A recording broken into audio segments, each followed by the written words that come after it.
Coucou, c'est Lisa, j'espère que vous allez tous bien. Je suis toute contente de vous retrouver pour une nouvelle vidéo dans laquelle je vais aborder quelques astuces et conseils pour gérer, atténuer l'anxiété sociale. Si vous êtes concerné par ce sujet ou que des membres de votre entourage souffrent d'anxiété sociale, n'hésitez pas à regarder cette vidéo jusqu'au bout et éventuellement à la partager. Mais l'anxiété sociale, c'est quoi? C'est une forme d'anxiété qui fait partie des troubles anxieux. Et comme son nom l'indique, ici, on va ressentir de l'anxiété dans les situations sociales avec une ou plusieurs personnes. Selon les individus, on va ressentir de l'anxiété en fonction de certains contextes. Il peut s'agir d'un contexte ou une multitude de contextes. Par exemple, ça peut être dans les situations professionnelles, lorsqu'on va avoir des réunions d'équipe, par exemple, ou dans les situations scolaires, lorsqu'il va falloir faire des exposés, très souvent redoutés par les élèves. Ça peut être aussi lorsqu'on va faire des démarches de la vie quotidienne, comme faire des courses, ou alors des rendez-vous administratifs, des choses comme ça, qui peuvent générer de l'anxiété parce que on va devoir faire face à plusieurs interlocuteurs et on va avoir souvent peur du regard des autres, de leur jugement, de leurs éventuelles critiques. On va être très centré sur ce que les autres pensent de nous. Et la question fatidique, que faire par rapport à l'anxiété? Les quelques astuces et conseils que je m'apprête à vous donner sont en fonction de mon activité professionnelle de psychologue, mais aussi par rapport à mon expérience personnelle, parce que, eh oui, moi aussi, lors de certaines situations sociales, il m'arrive de ressentir de l'anxiété. Donc c'est parti. Premier conseil que je peux vous donner, c'est d'identifier le ou les moments dans lesquels vous ressentez de l'anxiété. C'est important d'identifier le problème pour apporter des solutions adaptées à la problématique. Nous ne sommes pas tous égaux face aux pathologies. Donc en fonction des individus, on peut ressentir l'anxiété de manière légère, modérée ou sévère. Et de la même manière, un individu pourrait ressentir de l'anxiété dans un contexte donné, tandis qu'un autre, dans ce même contexte, ne ressentirait pas la même intensité d'anxiété. Donc la question à se poser, c'est pourquoi cette ou ces situations vous rendent anxieux. Est-ce que c'est parce qu'elles font référence à votre histoire, à des événements passés marquants, voire traumatiques, ou alors est-ce que vous êtes prédisposé à être anxieux? Est-ce que ça fait partie de votre nature, de votre tempérament? Identifier le problème vous permettra, comme je vous le disais, d'y apporter des solutions qui sont adaptées à votre singularité. Mon deuxième conseil, c'est d'exprimer ce que vous ressentez plutôt que de l'intérioriser. Lorsqu'on a des émotions, on a tendance à avoir des sensations corporelles. Les émotions ont des répercussions sur le corps. Donc, souvent, par exemple, lorsqu'on est anxieux, on peut ressentir une sensation de gorge nouée, une gorge sèche. On peut avoir une boule au ventre, de la tachycardie, trembler ou transpirer, rougir. Voilà, tout un petit tas de désagréments comme cela qui, si on fait tout pour les refouler, pour les réprimer et les enfouir à l'intérieur de nous, s'accentueront encore plus. Du coup, on fera pire que mieux. Donc, il est important d'exprimer tout ça. Donc, ça peut se faire à travers la verbalisation, en parlant à une personne qui se situe dans votre entourage. Ça peut être aussi avec vous-même, à l'écrit.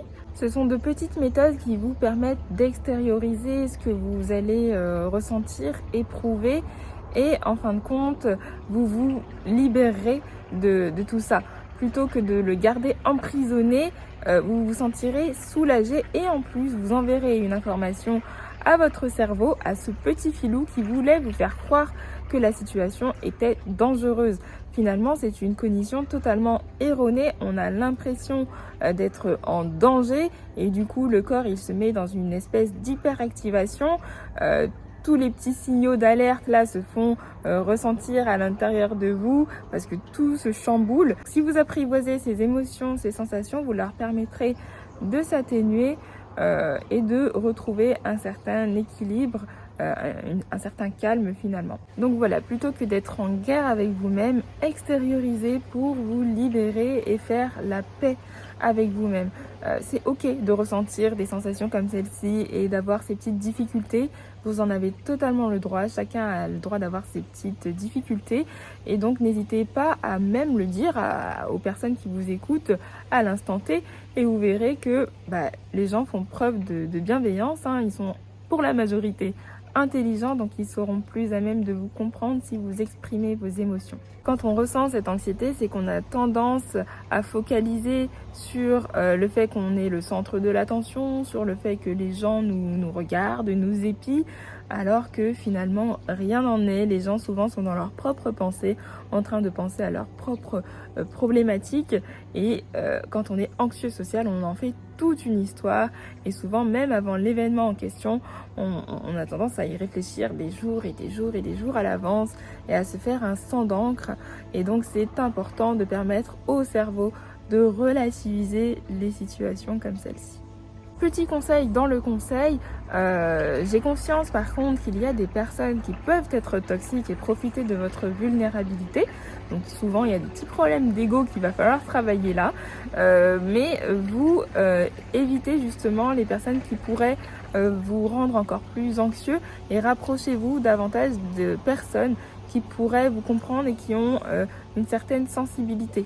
Essayez d'identifier ces petites subtilités dans votre sphère sociale pour que les personnes qui sont plus en capacité de vous comprendre vous permettent de traverser les situations qui sont anxiogènes pour vous.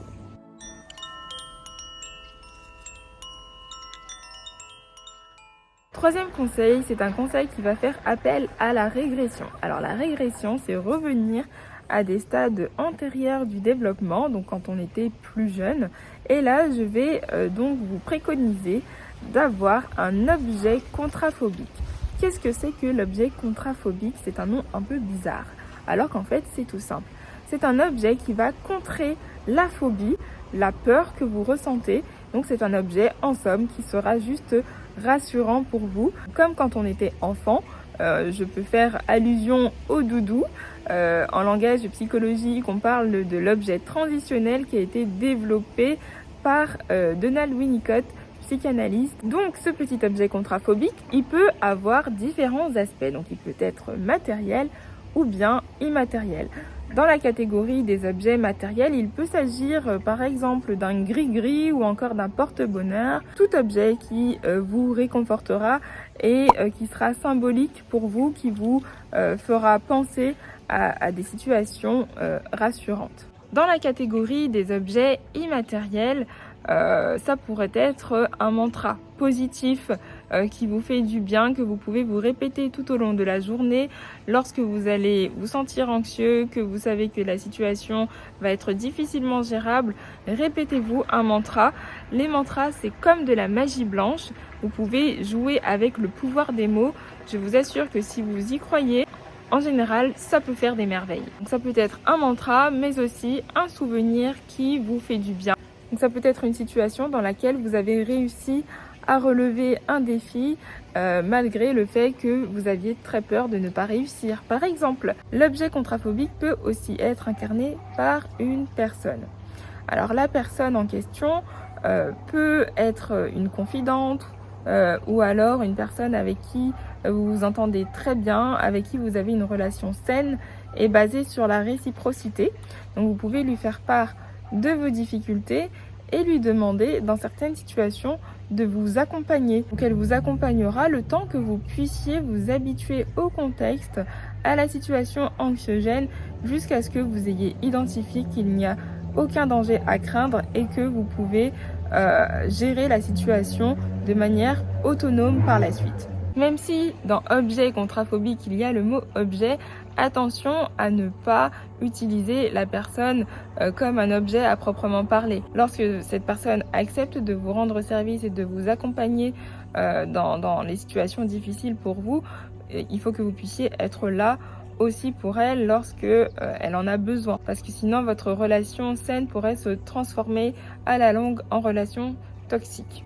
Eh oui, parce que cette personne-là n'est pas un professionnel de santé mentale, ça peut être une confidente, une personne de confiance, une meilleure amie ou quelqu'un de votre famille ou alors une très bonne collègue.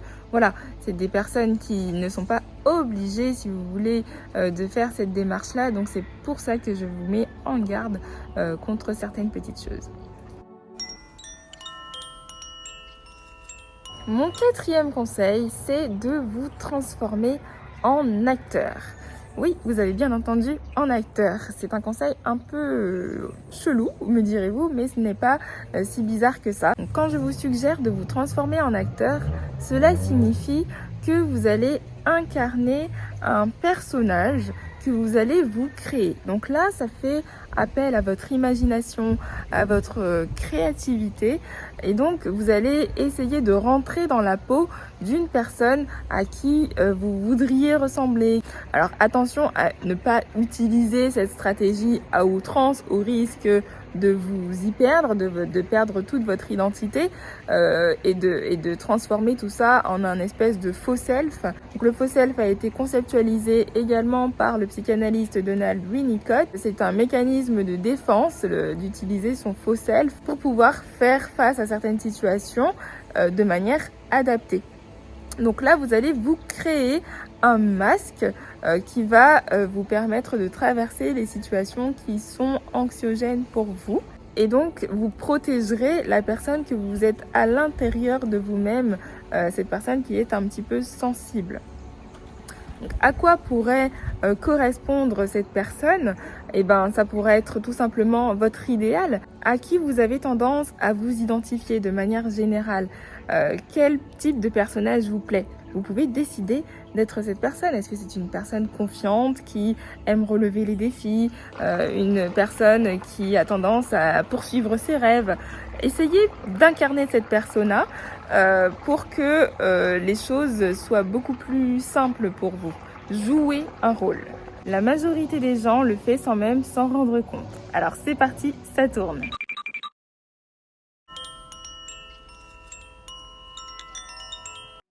Enfin, mon cinquième et dernier conseil, c'est de vous rapprocher d'un professionnel de santé mentale si jamais votre souffrance est beaucoup trop invalidante, trop intense et que vous n'arrivez pas à la gérer.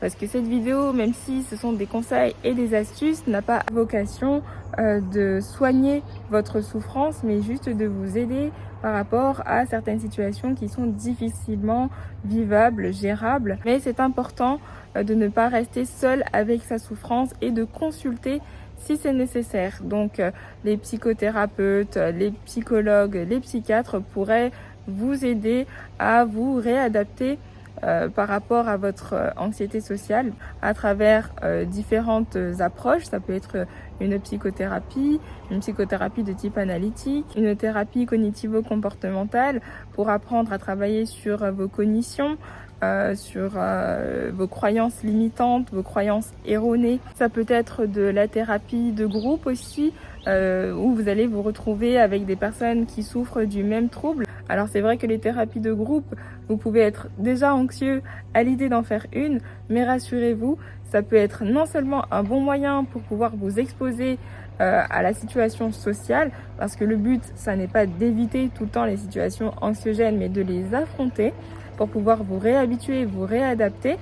Et cette thérapie de groupe vous permettra de vous rassurer parce que du coup, vous êtes dans une situation où les personnes vivent exactement la même souffrance que vous.